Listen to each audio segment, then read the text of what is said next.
साहब, सईद कौर कोटा साहब, मोइन मिर्जा साहब, चेयरमैन पंजाब लोक लैब कैटगीर कंवर साहब, इस वेले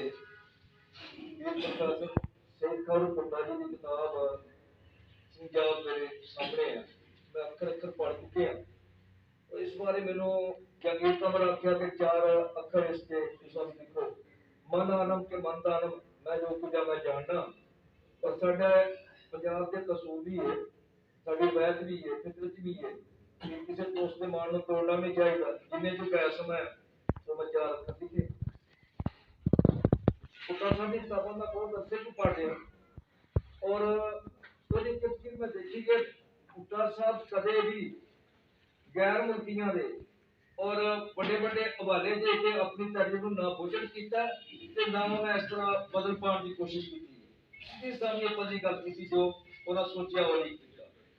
और यह किताब पंजाबियत पहचान इसके बारे अल्लाह पाक भी आखदा है कि जिन्हें अपना अपनी पहचान कर ली उन्हें अपने रब को पहचान लिया। अपनी पहचान की अपने कल्चर की पहचान, अपनी बोली की पहचान, अपने अदब की पहचान, यो पहचान है ना अपनी, उन्हें अपने रब को पहचान लिया।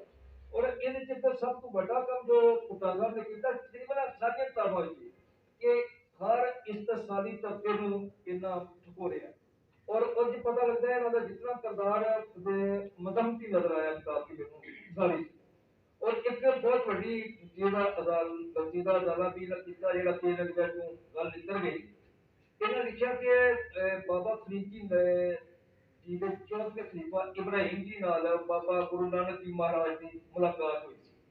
जबकि इस बारे काफी अर्सा पहले गुरमुख प्यारियां के जीवन च गुरु इकबाल सिंह अमृतसर वाले उन्होंने लिखा कि उस दौर के जेडे बाबा फरीद के खलीफा सन उन्होंने नाम बामन सी। ये गल दिल को नहीं लगती कि बामन नाम तो मुसलमान रखते ही नहीं। तो पुट्टा साहब ने किताब पढ़ के एक गल निकली इब्राहिम ते ना जेड़ा हमेशा मजम्मत करने वाला जिंदा रहता झोली चुका का जिंदा नहीं रहता। आखिर में पुट्टा साहब की नजर एक कथा करना अखर अखर रंगा भरिया, अखर अखर रंगा भरिया उच्चा सुच्चा ए लखियार, अखर अखर रंगा भरिया उच्चा सुच्चा ए लखियार, खोज परख दा बूटा ला के, खोज परख दा बूटा ला के दिता अदब दा बेड़ा तार, खोज मदाने डटिया इयो, खोज मदाने डटिया इयो, जिन्हें कीते इंज नरवार, जिन्हें कीते इंज नरवार, सच्चियां गल्लां लिखण वाला सच्चा सुच्चा ते सुचिया, जीवे पंजाब सदा।